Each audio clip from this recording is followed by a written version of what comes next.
Hey, what's up, guys? It's Jordan Anderson, and welcome to episode 5 of Your Film, a Playground podcast. We have one of the co-founders from the company Kitsplit, a company based in New York, who does peer-to-peer sharing for cameras. Christina, can you tell us a little bit about Kitsplit and what it's all about? Yeah, so Kitsplit is a community marketplace for film and photography equipment. So we connect people who own equipment with people who need to rent it. So we've been called the Airbnb for cameras. Yep, and that's when I heard about it at first, that's exactly what my mind went to, and I think that's a perfect summary. Do you resent that title? I think that's for like you're either the Airbnb of something or you're the Uber of something in the startup world. Yeah, at first we resisted it because it seems kind of cliche, but the fact is that it's also a helpful reference. Like when you say that, people get what it is right away. Right. So I've been embracing it more lately. So I really like this concept where you, I guess, as a prosumer can utilize this service to rent gear from other peers, colleagues, and you can post your own gear on it as well. Like how did that idea come about? Yeah, so I have a background in video production. I used to do video at the New Yorker magazine, and then I was freelance for a couple of years. And I think, in all my work, but particularly when I was freelance, I just found that, I love the work I was doing, but access to equipment was the biggest pain point. I was often spending, way too much time and money going to and from rental houses that weren't really conveniently located to my apartment or shoots, and that sometimes were overpriced as well. And then on the flip side, sometimes as is pretty common in the industry, I would borrow or rent things from friends or production companies that I knew. But as a somewhat paranoid person, I always wish there was a contract or an insurance and something more formal to go along with those informal transactions. And same with renting out my own equipment to people I knew. So this idea of to kind of lean on that cliche again, the Airbnb of cameras, just seemed like this kind of obvious way to solve my own problem and this problem that a lot of my friends and colleagues were experiencing. Yeah, I love that because I'm a photographer and filmmaker. And, I went to film school, and I can't tell you the amount of times, you have to borrow someone's lens or tripod or something like that. And I love that you've standardized it, and I love that you stated, almost like assigning paperwork to it to a certain extent. Because I know there was a couple times where, at first it'd be like, oh, it's, $30 or something like that. I could rent out a lens and it'd be like, oh, this is $30 or $40. And then they'd come back and they'd be like, I've got 15, 20, and I can buy you Del Taco or something. Is that cool?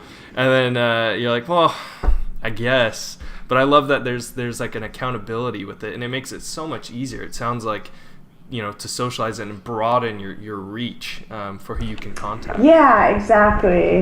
And the goal is really just to make gear more accessible and just make the whole process easier, to kind of save time and money for filmmakers who need equipment, and also let filmmakers who've invested a lot of money in equipment make some money renting it out when they're not using it. Where's the outreach at right now? Right. Just New York City, is that where you're trying to kick off primarily and then spread, or? Yeah, so we're based in and focused on the New York area right now.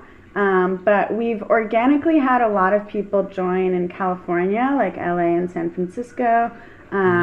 So we're kind of soft launched there, and we're getting a lot of interest in other East Coast cities as well. So we're going to launch soon. So I have a question.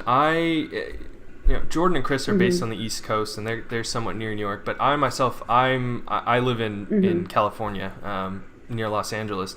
What does the soft open kind of entail? Because I know you said you guys are based out there and you have a studio, so if I wanted to locate you guys, around California, if I wanted to use you, how would that work out? Yeah, so basically, even though we're not officially launched there, you can join in LA, you can list gear, and you can see gear and do rentals. So you can basically use us now But we're just like haven't focused on like building that out or doing an official launch or any events there quite yet. I guess I have a follow-up question too. Is what kind of gear are you guys renting out now? Is this like smaller things like lenses or audio equipment? Are you guys also I don't know, 'cause some people have 4K packages, 5K packages. They can rent out an entire package, or for example, if someone needs to rent like an HMI or like a Kino or Celebrity Light, like bigger things like that. Do you guys also look into that as well? Yeah, so we really have all kinds of camera equipment, including lights, lenses. We have a lot of VR equipment like Oculus Rifts, VR rigs to film 360 video. And we have all different levels of cameras. So we have everything from, like DSLRs, like 5Ds, up to Red cameras and Alexas. And we've seen, a lot of professionals use the site and a lot of high-end shoots use the site. And one thing I don't know if I mentioned is that, in addition to filmmakers and like production companies and studios, we have some small rental houses on the platform too. Which is really great because we can help with kind of all different size shoots at this point.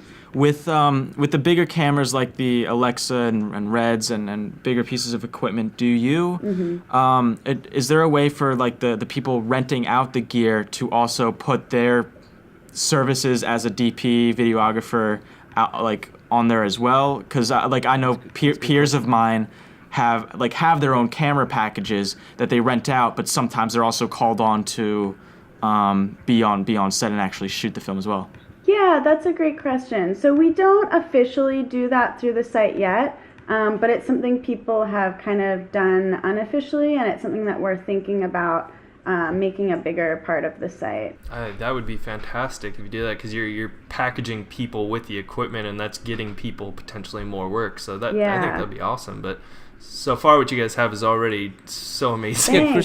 Christina, you guys almost angled this on the website as not only a camera rental, but also as an unofficial networking platform. So you're like isn't the delivery process, you can go to that person's house or go to that person's studio or set and get the gear or exchange the gear? Yeah, exactly. We really think of this partly as a community. And a way to kind of meet different people in your community that you might not already know about. Oftentimes people will rent from, another filmmaker or a production company that's in their neighborhood and maybe doing similar things as they are, who they didn't know already. So, we've heard from a lot of our members that that's a part of this process that they really love, is like getting to meet these people in their neighborhood. And we're also throwing events. We actually just announced an event this week that like sold out right away, which was really cool, on VR filmmaking, showing some different pieces that like members have worked on and getting them to talk about it. And we're going to be doing events every month or so to highlight cool work that's happening in our community and just bring people together for mingling and networking. Oh, that's fantastic. So I was going to ask, kind of, how does it work with setting a price for certain equipment? Do you guys have like a standardized rate on certain things that need to be in a certain realm, or do people have complete autonomy to choose their prices? That's a great question. Right now, owners set their own prices, so they do have autonomy. Sometimes people will ask us for suggestions, and we'll suggest prices. And we have realized that people, it's helpful that for us to suggest prices, so we're working on something to kind of automate that process, so that when people start listing something, we'll automatically kind of suggest a range of prices for them. So maybe we should probably back up a little bit and talk about the overall experience for the customer, or the person that's renting it. Christina, what steps did they go to from going on the website all the way until actually getting the gear? Great question. So the first step for someone who wants to rent gear from Kitsplit is to sign up. And when you sign up, it's a pretty quick and easy process. We ask for some basic personal details like address, phone number. Like most rental houses, we ask for an ID.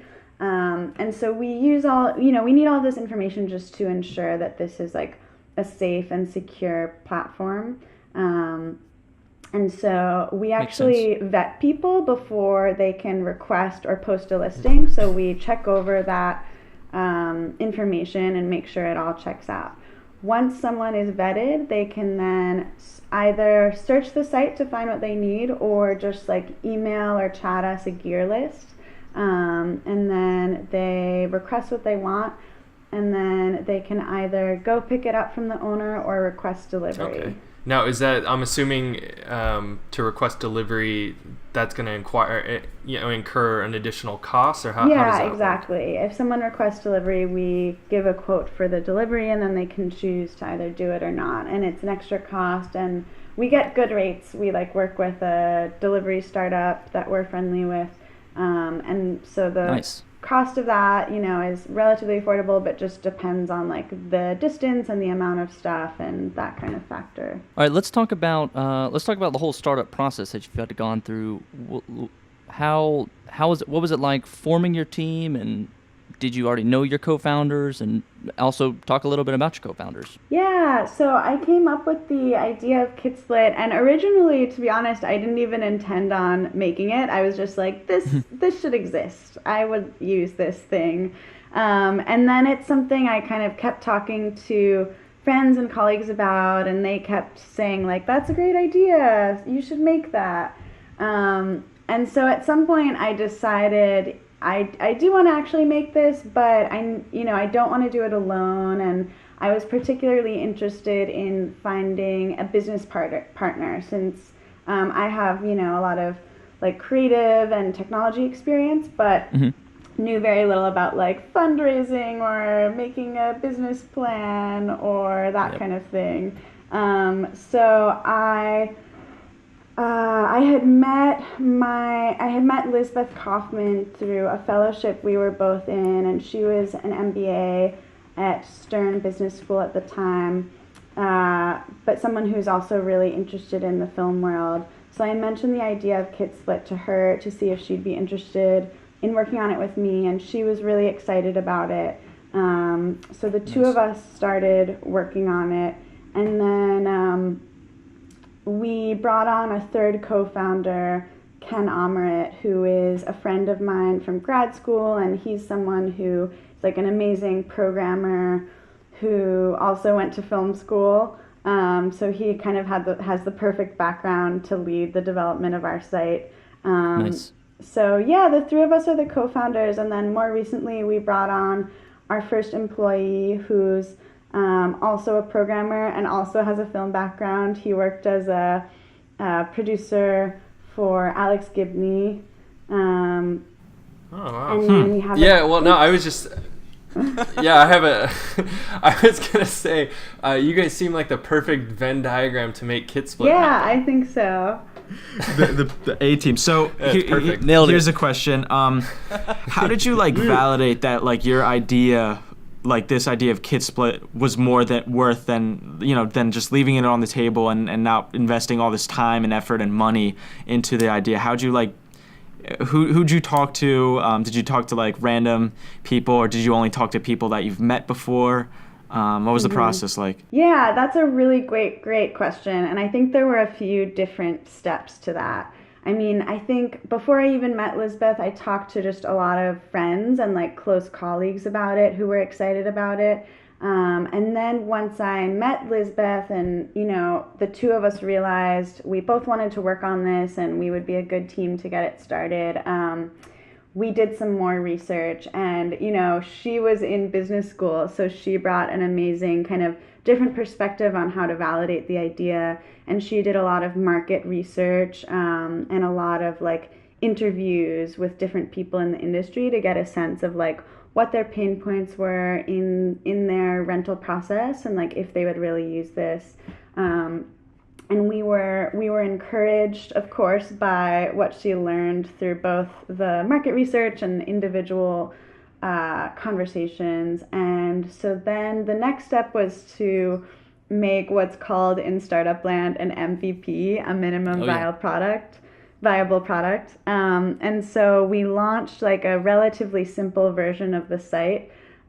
which we did pretty quickly and without spending too much money. And the idea there was like, let's launch a simple version of this without expending a ton of resources and see if people are actually going to use it, see if people are actually excited. And if they are, then we'll build a better, more sophisticated version of this from scratch. So here's a question.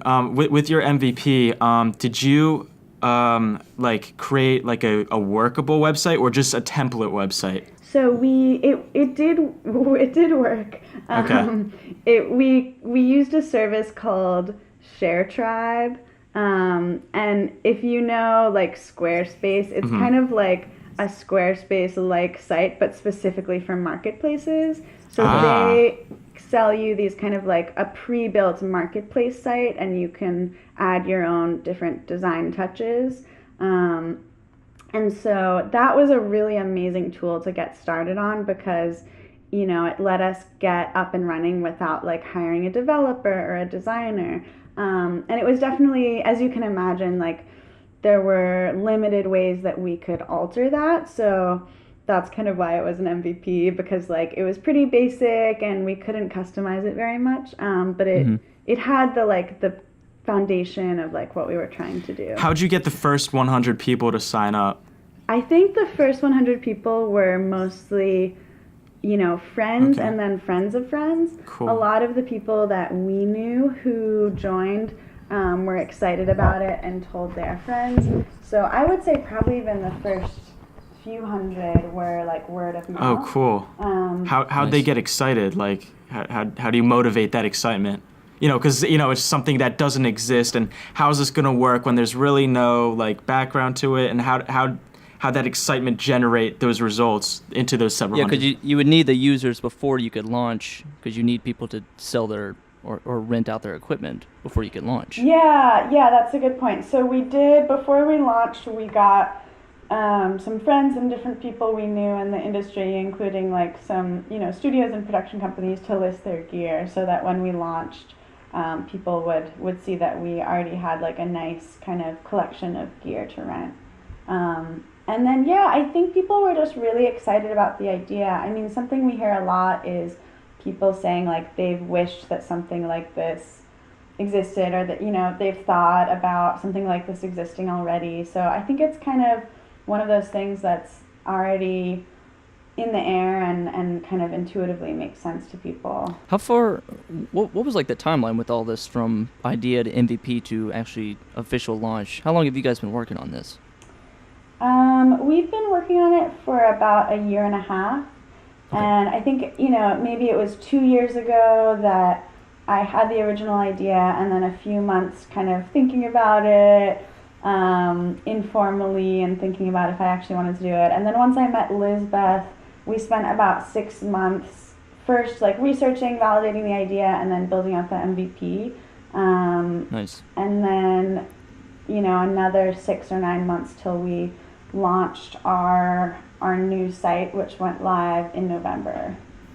This is exciting. Sweet. Yeah, that's really cool. Yeah. Okay, so you have your user base, you have your first, let's say, 350 people or 400 people, and how did you like shop it around? Like, did you go to investors, or what was the deal with funding and moving to the next step? So after we launched our MVP in December of 2014, we saw a lot of excitement about the platform, which was really great. Just a lot of people joining and inviting friends. We got written up in Forbes and Fast Company, and Nice. just got some good traction. And so we decided we wanted to give this a real go. And we were all in grad school, kind of working on this part time, and decided we wanted to start, you know, really focusing on it and doing it full time. But knew that, you know, we needed to pay rent to be able to do that. Oh, yeah. So we applied for accelerators. Are you guys familiar with accelerators? Yeah, aren't you guys also listed on, is AngelList an accelerator too? AngelList isn't an accelerator. Can you explain what an accelerator is? Yeah, so an accelerator is kind of like startup boot camp, but they also invest in your company. So basically, early stage companies will apply to be in an accelerator, And then they're usually pretty competitive to get in. But if you get in, they'll give you a certain amount of money that they invest in your company, and they'll give you free office space for a few months and like mentors and workshops to help you grow your business. Oh, okay. Oh, that's are great. they also called an incubator too? Is that another term? Yeah. Kind of like what Okay. Y Combinator does. Exactly. Yeah. Accelerators Okay. and incubators are pretty similar. Was the launch day, was it a big event? Was it just something that sort of rolled over to the next day, or was it Slowly what was happening over months. What was the official launch actually like? Yeah, that's a good question. It was something, I felt like we were building towards it for a long time, so it was definitely exciting for us to finally launch our own version of the website, and one that just kind of fit our users' needs a lot better than the MVP. I think anyone who's kind of launched a website also knows it's like a very nerve-wracking thing to do, just because you can do all kinds of user testing, but there can always be like weird combinations of things that cause a bug or that sort of thing. So I think the actual launch day was like super exciting, and we were also kind of like on our toes of like, will everything go smoothly? And it did. So that was really amazing. And we had a little party to celebrate, which was a lot of fun. Oh, there you go. So how did you guys kind of like advertise for the launch, I guess? Well, we already had a lot of users on the initial site, so we just kind of advertised to our existing user base and kind of announced to them that we had this new site with a lot of new exciting features. Would you say Nice. like, I know it's past the days of like email lists, but like, would you say that's at all valuable to something like your service, or in the initial launch segment? Would you say that was valuable to like at least consider, or have you not done it? Did you skip over it? A little bit of email marketing. Yeah, like forming like an email list of user MailChimp. bases and whatnot.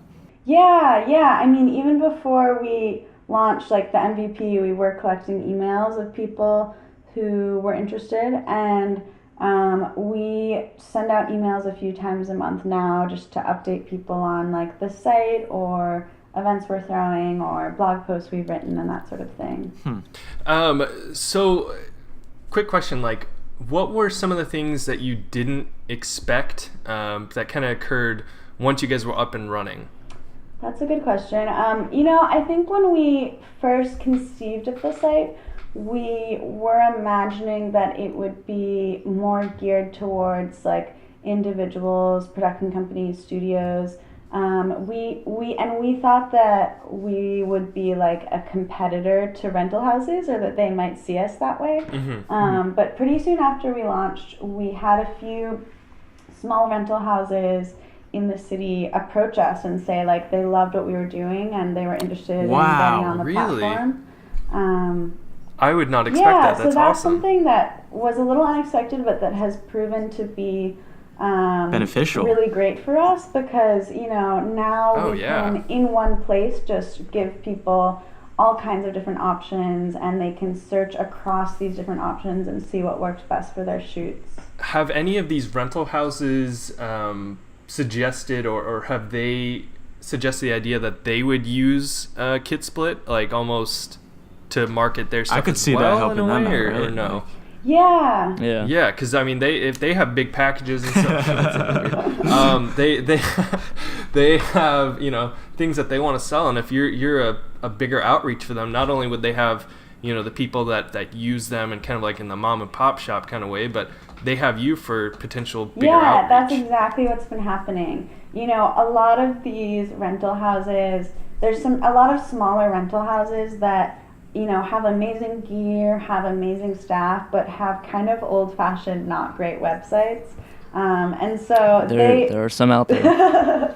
Yeah, we've seen some fun, very like 90s rental house websites.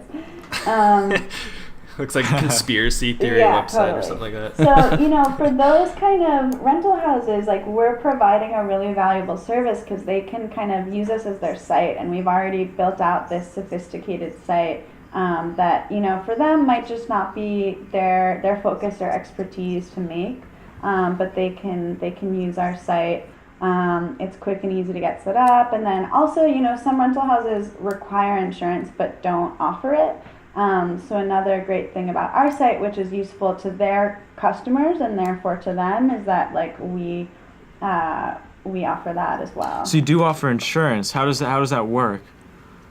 Yeah, so we have a couple different tiers of insurance.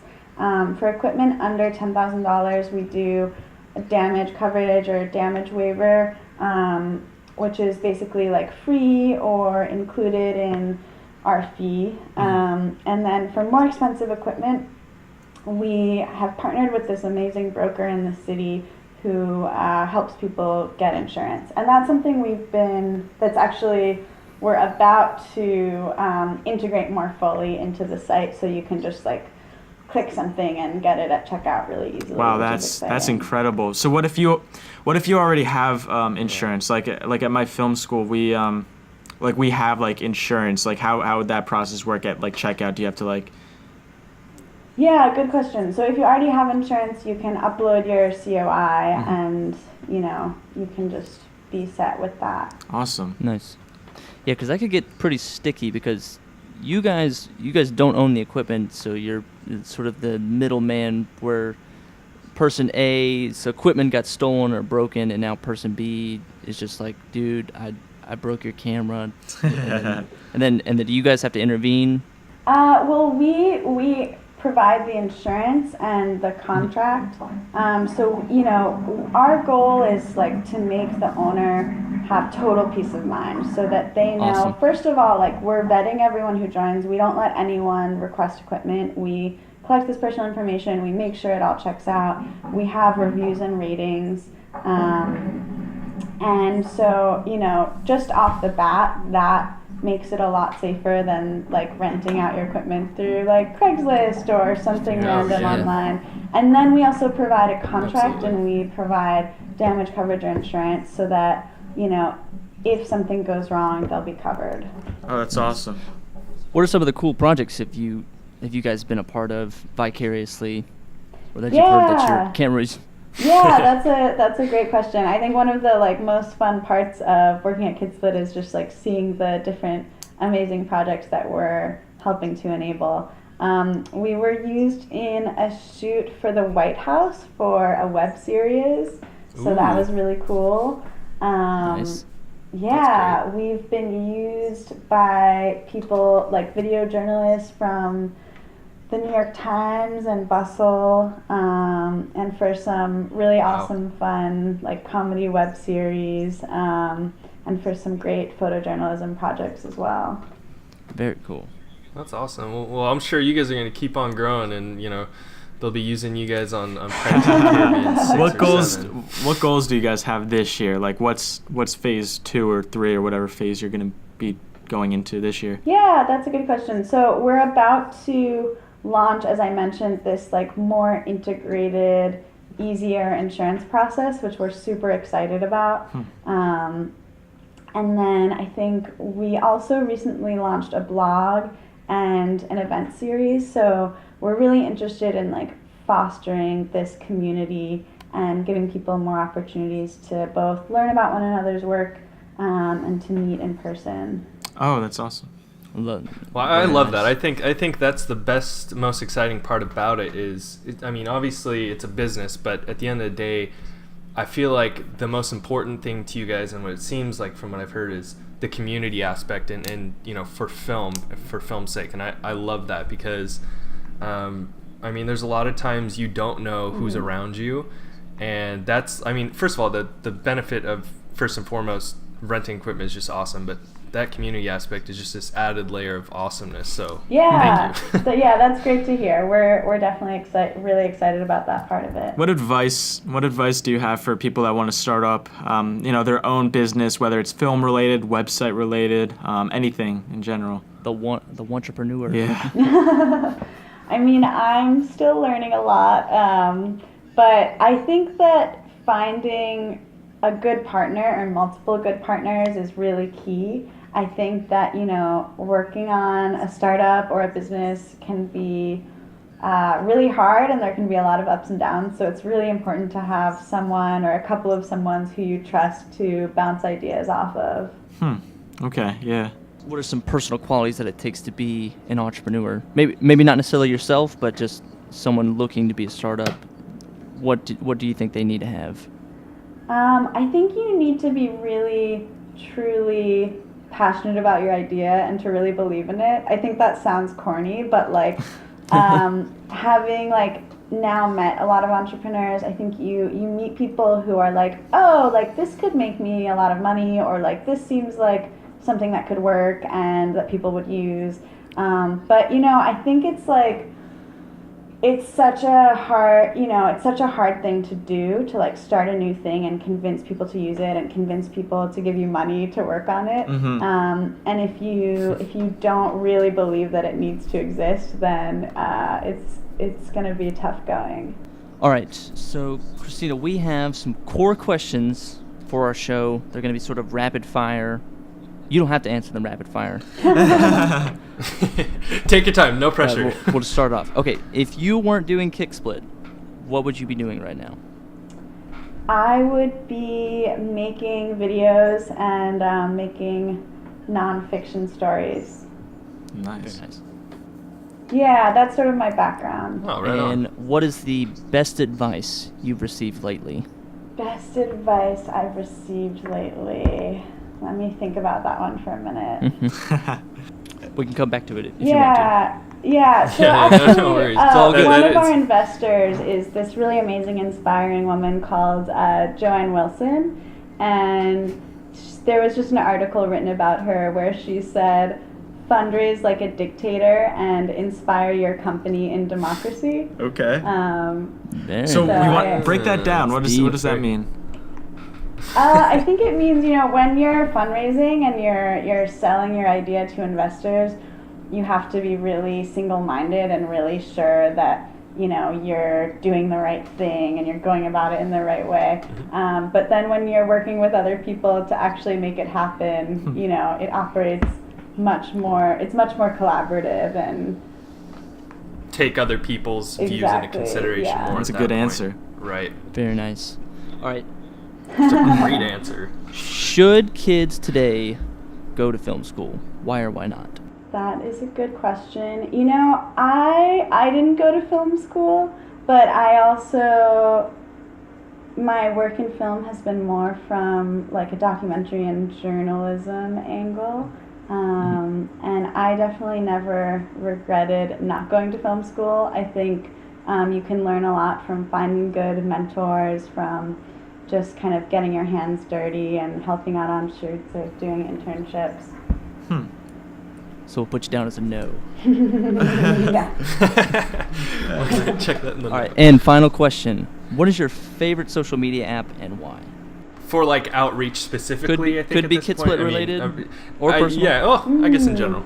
I think on a personal level, it's Instagram. Just as a visual person, I'm kind of addicted to Instagram, and just love the fact that more people are taking photos and looking at photos all day.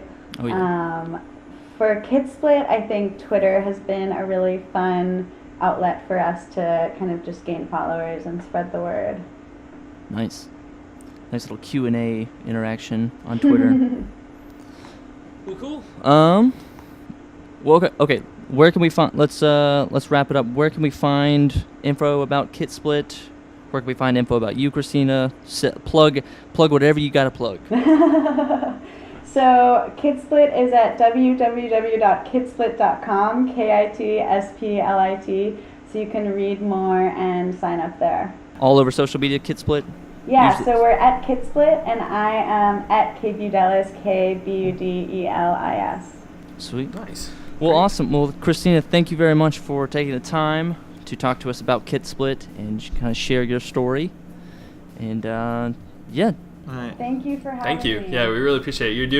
You're doing good work, and we appreciate it. And we hope that you continue to grow. And I especially hope that you continue to grow on the West Coast because oh yeah, using yeah. that. We forgot to ask that.